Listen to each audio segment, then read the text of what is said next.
even the definition of what a content creation economy is changing as we speak, as all of us are using video every day to get to consumers. Hello, you're watching Proactive. I'm joined by Blackbird CEO Ian McDonough, as well as Chair Andy Kerkhoff and Non-Executive Director Yuri Hazanov. Welcome all. Ian, I'm going to start with you. You're out with your interim results today. So could you take us through some of the highlights of the first 6 months? Morning, Stephen. Yeah, absolutely. Well, the results are out this morning, and I don't think there are any major surprises there.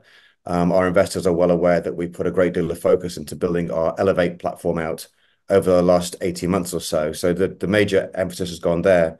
However, some good news in the fact that we're used on some of the most high-profile sports around, including the Summer Games that have just completed in Paris, where we were formed the backbone of that event.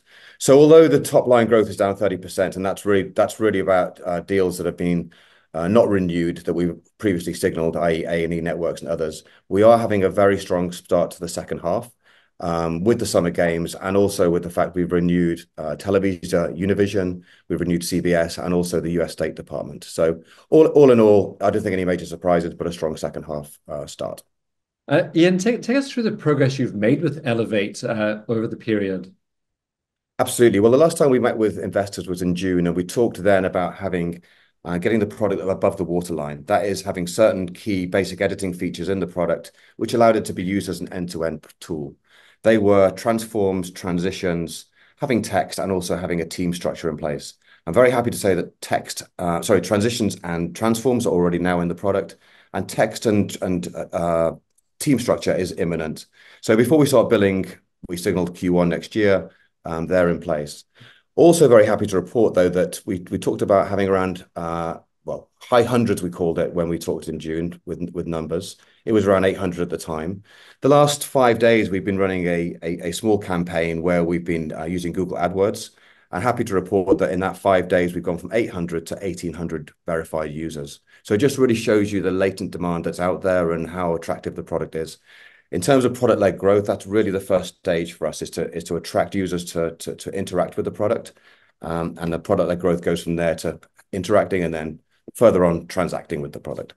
You also made a number of new board appointments over the period, including a new chair. Could you chat about that briefly, please? Yeah, it was really important for us to get a board supporting us and leading us, helping to lead us, that were really aligned to where we want Elevate to go. So I'm delighted to welcome Anne to the board as chair, and also Yuri to the board as non-executive. The two of them have huge amounts of experience in terms of SaaS, in terms of the creator economy, and are really aligned to building a product-led growth strategy. So I'm delighted. We've also announced another board appointment yesterday morning in Nick Lisher, who I think Anne will talk about. But yeah, delighted to have the guys on board. So Anne, welcome. Nice to meet you. And could you tell us why you joined Blackbird? It was actually a mix of different things. First, I come from the games industry, and in fact was in the games industry exactly when Stephen was building some of the most extraordinary technology in Eidos, Lara Croft. And so that touched me a lot because I remember how difficult that period was. I used to create skill-based games for the pub industry and multiplayer games. And we would film Who Wants to Be a Millionaire, but then it would take thousands of hours to turn amazing content into something that you could turn into a game. And that's when I understood the pain points of video editing, having a good player, creating a seamless experience. So that spoke to me a lot. And then I also ran MIPCOM, the largest TV market in Cannes. And at the time, it was just when YouTube was emerging, streaming was emerging, and you could see the shift from traditional broadcasters into what was going to be the content creation economy. And so I remember that inflection point and how important that transformation was going to be. And then finally, I moved to the ad tech industry where it was all about monetization and monetizing video. And I think at one point, I must have been the biggest buyer of YouTube content. And at the time, what was missing in the content creation economy was quality and speed. And so all of those things, when I met the Blackbird team and understood that those years of amazing broadcasting quality technology was transferring over to the content creation economy, I knew I really wanted to be part of that. And I do indeed have a lot of SaaS experience, and I want to see this company bring this extraordinary collaboration tool into the mass market world to enable content creators to really focus on what they do, which is to create content rather than being burdened by tools that don't fit the purpose that they have. So, I mean, obviously a big ambition. And take us through your other ambitions as chair of Blackbird. The biggest thing for me when and just as Ian said, is to really create the right board environment and the right board dynamics. And when you're building something for such a future market, you really want people who understand that market through and through, who understand the content creation economy, its transformations, because itself has gone through so many transformations over the last few years.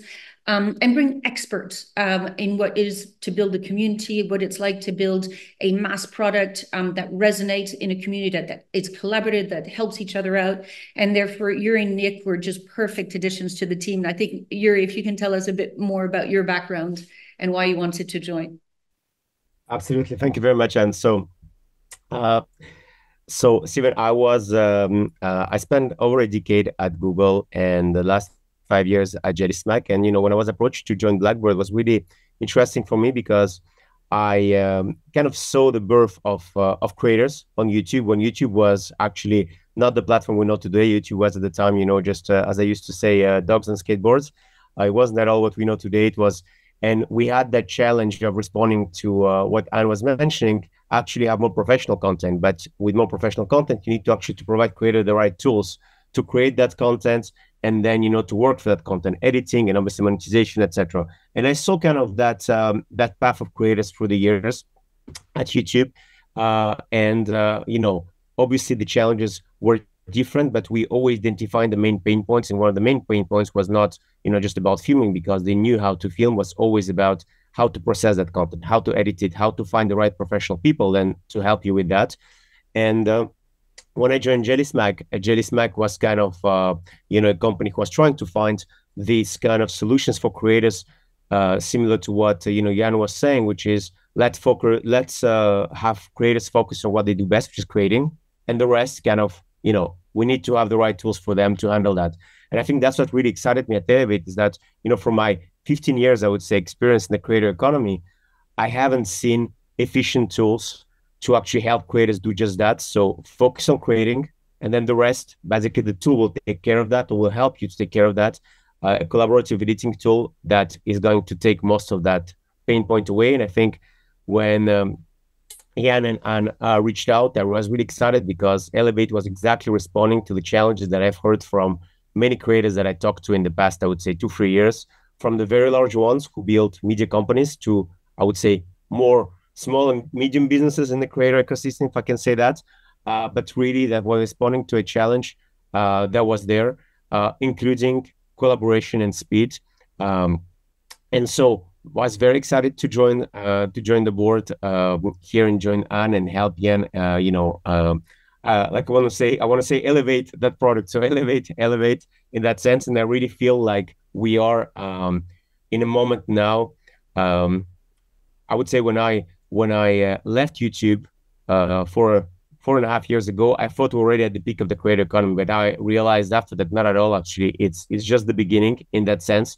And I feel that throughout now we're really at that inflection point where actually creators are kind of the new media companies are actually created by creators and not by traditional media, as I was mentioning before. So I think that we have the right tool now to really actually help them go through that transformation and through that process. So very excited to be here and to bring my experience and my knowledge to that. There's one that I love about that, which is there's 165 million new creators that came to market between 2020 and 2022. So when people kind of say, well, the content creation economy has reached its inflection point, no, it's not true. In every market, new creators start producing content every single day with a view to making it a business. And every direct-to-consumer brand is a business that uses video to sell their products and create a community. So even the definition of what a content creation economy is changing as we speak, as all of us are using video every day to get to consumers. I mean, and you spoke about building the board to take the company forward. Could you comment on the new director who was appointed yesterday morning or announced yesterday morning? That's Nick Lisher, and what he brings to the board. So Nick Lisher is got a tremendous amount of experience in both performance marketing, data-driven marketing, and community building. And that's what we really want. When you lead a product-led growth, you don't want to just be throwing millions of pounds to get consumers. You really want the product to be driving a viral effect to the marketing. And that's exactly what Nick has built over companies like Flow and other ones, because it's driven by the community getting what it wants out of the tools and therefore driving the growth for you. And therefore, it was really important. I think in the video community, people want to learn from one another, learn from each other's techniques. It's a very sharing culture.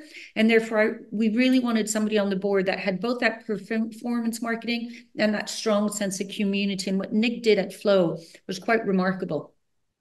So do you think the board is now in place and well positioned to take the group forward then, Anne? Absolutely. It's going to be a very dynamic, hands-on board, but also one that's not afraid of change. If in 6 months' time we feel we need a new skill, so be it. We will add to the board. If at one point we feel we need to rotate roles in the board, we will do so. I've always seen boards not as this kind of, I have a 9-year journey and I will stay there forever, but much more about dynamic needs of the business and growing skills as the business needs them, and seeing this as, do we add enough value? And if not, who do we need to bring on board to drive even more value? So, Ian, you already touched on the second half of the year starting well. With this new board in place, how's it going to look for the rest of the year? I mean, Stephen, I could wax lyrical about this for a long time, but I'll keep it short and sweet. We really are seeing the stars align, which is fantastic. Right from the vision that we've talked about the market about, now with the board in place, which are really aligned, have complementary skill sets around that vision. My internal team, obviously with Summit, but also key developers here in the company that are really starting to perform so well and getting those features onto the product really quickly with a fantastic user experience. That's really important. So the product that's now showing that in early campaigns, we can really attract people in quite big numbers to the product in a short amount of time. And as Yuri said, we're selling into a wall of demand. This is a huge amount of people that we have potentially interested in the product or potential to use the product in the future. So I'm just super excited. It is a fantastic moment, and we hope the second half will build around that vision and we can show you some great numbers towards the end of the year. Great. So the stars aligning for Blackbird. Thank you all very much for joining us today. Pleasure. Thank you. Cheers. Thank you very much, Stephen. That's Blackbird CEO Ian McDonough, as well as Chair Andy Kerkhove and Non-Executive Director Yuri Hazanov.